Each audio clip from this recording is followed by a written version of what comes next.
Hi everyone, this is Sia Daneshmand. I'm Director of Urologic Oncology at USC in Los Angeles, and with me I have three esteemed colleagues. This is GU Oncology Now, and I'll let the panel introduce themselves. Mark? Mark Tyson, I'm a urologist at Mayo Clinic in Arizona. Aaron Berger, I'm a urologist at Associated Urological Specialists in the suburban Chicagoland area. Vig Packiam, I'm a urologist at Rutgers Cancer Institute. Great. So it's been an exciting AUA 2025. Yeah, we've seen some new data, updated data. What are you most excited about, Mark? Well, I'm biased. You presented some of these data. So. Yeah, I presented the bond data, so I'm really excited about that. But that whole plenary session was very exciting, I thought.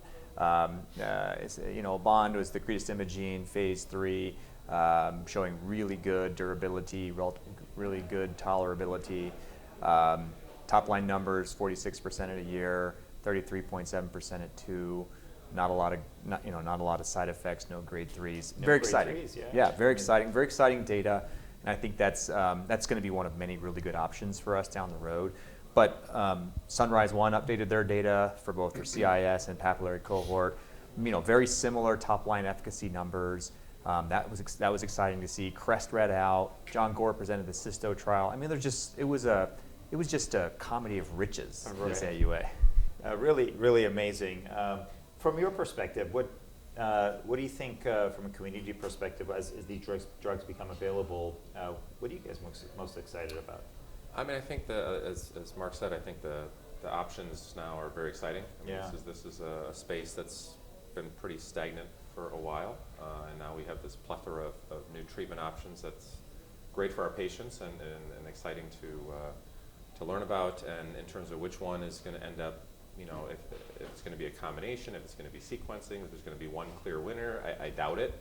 With anything else, people have their preference and what they like to use, and maybe they're involved in the trials or ease of use or administration. But I think the exciting part is, there's lots of different options. There's lots of different mechanisms of action. So for our patients who really want to try to keep their bladders, for these high-risk patients, we have options that we can do one, we can move on to something else. And I think as time goes on, how we sequence those and what makes the most sense as a starting point. Is there a clear winner? What you should start with? What do you go on to next? What's the right answer? That's all going to be great for AUAs, over the next couple of years to really try to figure that out. Yeah, exactly. So you mentioned sequencing, and I'm going to come right to you with the most difficult question, which is how do we sequence this? You had some nice presentations this year at the AUA.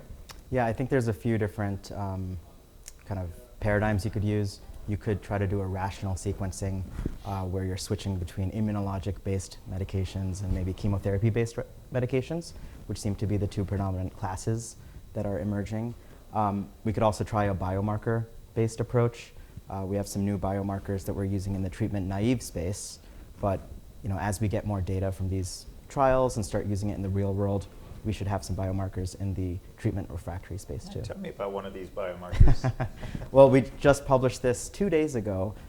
There's an artificial intelligence-based biomarker that analyzes the TURBT slide at 40x magnification, and we found that using this could risk stratify patients that received either BCG or doce and help us to rationally choose which agent to use. And that's with Baylor Labs. Yes. Yeah. I mean, it's really exciting stuff as we start to incorporate AI into our decision algorithm, right? What about combination therapy? What do you think about sequencing or combining therapies in the immunological as well as chemotherapeutic agents in the future?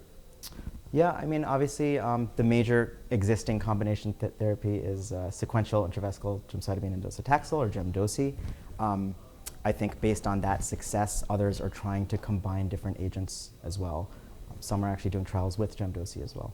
Yeah, so coming back to Mark, because you were instrumental in designing one of the trials for the next trial for CG Oncology is the combination of an immunological treatment with chemotherapy. Can you tell us a little bit more about that? Right. Yeah. Core 8, CX, the cohort CX is combining gemcitabine in combination with cretostimogene. Cretostimogene is an immunotherapy. It replicates in RB pathway deficient tumor cells.